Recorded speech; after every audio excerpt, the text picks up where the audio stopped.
Okay, just cut the blank out with a jigsaw and a vise, and going to take it to the sander now.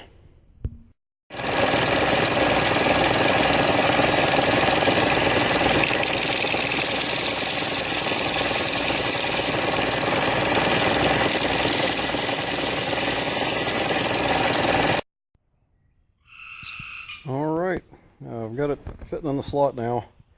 Worked it.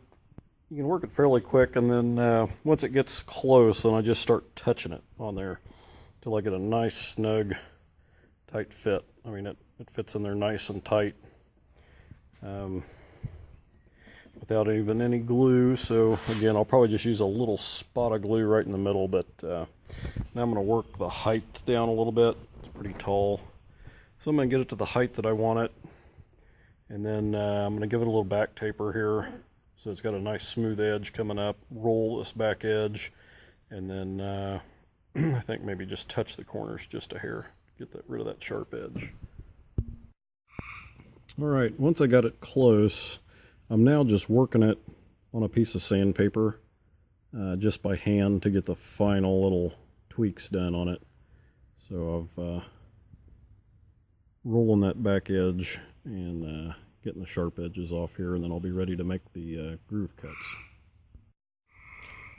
Alright, got my slots cut, marked them, double checked the line and Healy. About 5/16 seems to be the magic number I came up with on the string width, and just use the finest tooth blade that I've got and use my fingernail.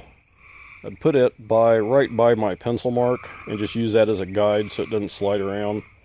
And got those, so I will sand those a little bit to smooth them out, because this is going to have nylagut on the canjo. I'm going to try that. Maybe too quiet, but I'm going to try it anyway. So I'm going to make these slots big enough and smooth enough to compensate for nylaguts, and we'll give it a try. Okay. Got it installed here, and it's a lot narrower nut than the Lion and Healy was, and it goes deeper in the neck, so quite a bit different.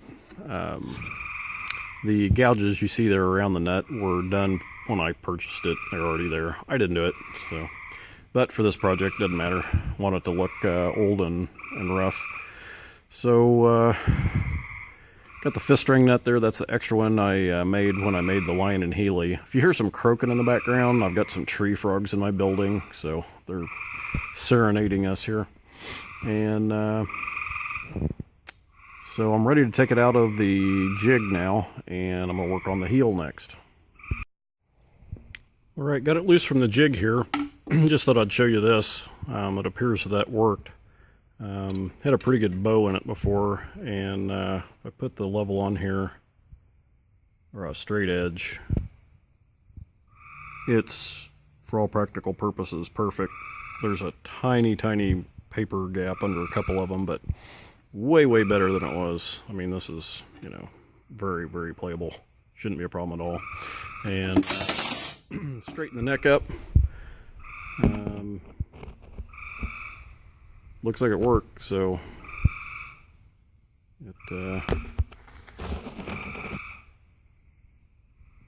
I'm happy with it. I think it's going to be very workable, so keep going on it. Like I said, next I'm going to work on this heel. I'm going to come up with something where it was just a mess to begin with, so I sanded it flat, and I'm going to add a heel piece on here to kind of close in where its peg's starting to get exposed there, the rod, and just finish that off. So I'm going to come up with something, maybe try to work something out of ebony or something here. I'll show you what I come up with. Alright, working on installing the rest of these tuners, and I knew I was going to have this problem when I bought these.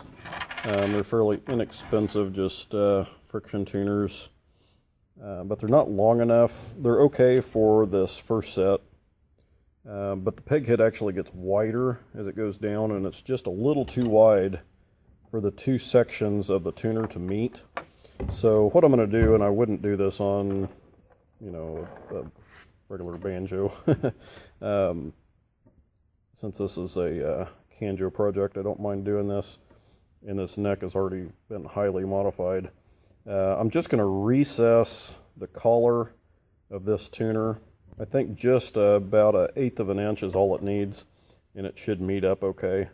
So we're actually going to recess that, and I think there'll still be enough friction, and I think that should work good. So we're going to give it a try here. Okay, got them installed here. I think this is going to work, and you really can't tell. Recessed them there just a little bit, and functionally I think they're going to be great. Had to use a little longer screw, but really can't tell it unless you're looking at it. We're really kind of looking for it. Definitely wouldn't do this to a Vega or Gibson or something, but hey, a canjo, gonna work great. All right, well, the ebony I had was too narrow and I didn't want to try to join it together. So I'm making this out of oak, and then I'm just gonna paint it flat black. So that's gonna match the neck pretty good since the peg head is flat black. So just working it here, cut it to the rough shape, and I've been sanding it, trying to get the contour. Of course, I'm doing this separate, so I can't get a perfect match because I don't want to sand on the original finish. I'm keeping that. So I'm going to have to still trim it. I left it long just so it's easier to hold on to. And I'm going to square the neck up a little bit here where it's been hacked on, and then cut it to size. And so still working it here, but getting close, and I thought I'd show you it in progress and show you how it comes out here.